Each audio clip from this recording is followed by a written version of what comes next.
Okay, now that we figured out how we can use the div container to lay out our web page, let us learn about how we can further refine or alter the basic layout of a web page. Now remember, every element that is part of your HTML document will take up some space on the web page. CSS provides us with certain attributes or rules through which we can control the size and the geometry of an element. Some of these rules and attributes, some of the popular ones, or the ones that are very commonly used, are listed here. And the way these rules or attributes impact the geometry or size of an element have also been explained. So let's look at them one by one. The margin attribute specifies the space between an element and an adjoining element, right? So once again, think of an element as a box, right?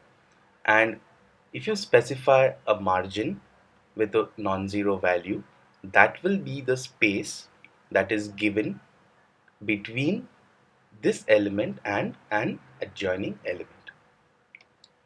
Padding, on the other hand, specifies the space between an element's imaginary boundary and its content.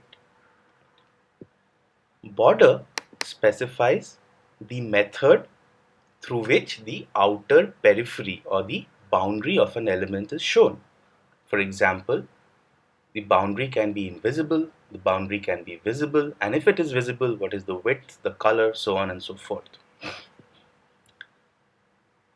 Attributes height, max height, min height, etc. specify the allowed height of an element, whereas attributes width, max width, and min width specify the allowed width of an element, right?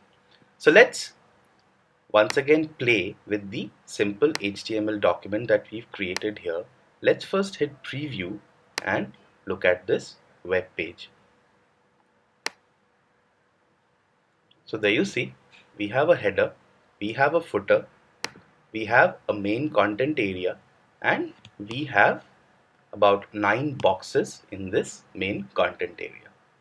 Now the box in the center is the one that has an ID with value change me.